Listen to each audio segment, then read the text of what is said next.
이슈 야호. 여러분, 벌써 8월입니다. 토요일도 딱 21번밖에 안 남았어요. 현생 사느라 바빴던 여러분을 위해 이번 주 이슈 딱 5분간 정리해 드릴게요. 8월 첫째 주 위클리 뉴스 시작합니다. 따라오슈.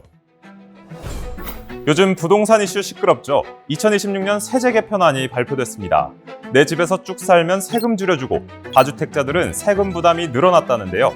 개편안이 국회를 통과하면 내년부터 부동산 과세 기준의 핵심이 집값이 총 얼마냐로 바뀝니다. 합쳐서 공시가 14억 원이 안 되면 종부세 안 내도 되고요. 반면 32억 원이 넘어가거나 비거주 주택이면 더 많은 세금을 내야 합니다. 집은 사는 것이 아니라 사는 곳이라면서 정부가 4년 만에 부동산 세제 개편에 나섰지만 징벌적 세금 인상 아니냐는 말이 나오는 상황. 정부가 추진 중인 대로 실제 집값이 떨어질지는 좀 더 지켜봐야겠습니다. 부동산보다 주식에 투자하시던 분들 요즘 레버리지 때문에 난리죠. 여기도 긴급 규제 시작됐습니다.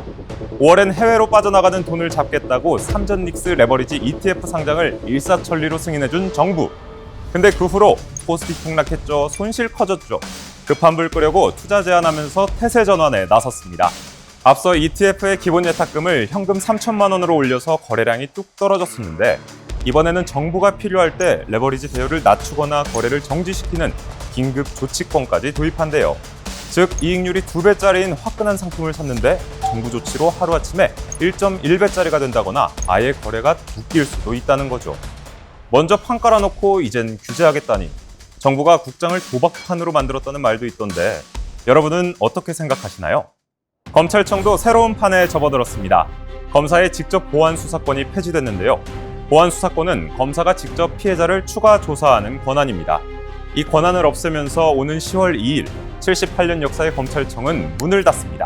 대신 재판에 넘기는 일만 담당하는 공소청과 큰 범죄를 수사하는 중대범죄수사청으로 갈라져 새로 시작한대요. 앞으로 공소청 검사는 경찰 수사에 허점이 보여도 다시 조사해달라고 요청할 수밖에 없습니다. 수사와 기소를 떼어놓아서 권력 독점을 막겠다는 취지인 건데요. 이렇게 되면 사건 하나를 처리하는데 시간이 한참 걸리거나 피해자가 직접 증거를 찾아야 하는 일이 생길 수도 있는 거죠. 취지는 좋지만 적응하는 과정에서 억울한 피해자가 생기진 않을지 걱정되기도 합니다. 이왕 바뀔 거면 더 좋아져야겠죠? 자, 다음 달이면 추석입니다. 올해는 KTX 요금 아낄 수 있겠네요. 9월부터는 KTX와 SRT가 통합된다는데요. 원래 SRT 가격이 좀 더 낮았죠?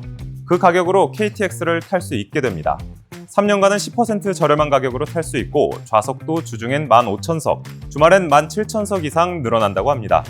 제 고향이 논산이라 안 그래도 고향 갈 때 KTX비 부담이었는데 올 추석에는 좀 가벼운 마음으로 내려갈 수 있겠네요. 정상 체중인데 마흔자로 맞는 분들 계시죠? 이제부턴 식약처가 규제하겠다고 합니다. 위고비, 마흔자로 등의 비만 치료제 수입이 늘어나면서 단순 미용 목적으로 소아나 임산부에게 처방되거나 의사가 없는 섬이나 산간 지역 약국에서 판매되는 경우가 폭증했다고 하는데요. 이르면 이달 안에 오남용 의료의약품으로 지정해서 전국 모든 약국에서 의사 처방전이 필수가 되고 약상자에는 경고 문구도 붙인대요. 근데 처방 조건 자체가 까다로워진 건 아니라서 과연 꼼수 처방을 뿌리 뽑을 수 있을까요? 자, 이번 주 시사 정보 끝! 주말 아침부터 시사 이슈 충전한 나 자신 칭찬해. 위클리 뉴스 마칩니다. 고맙습니다.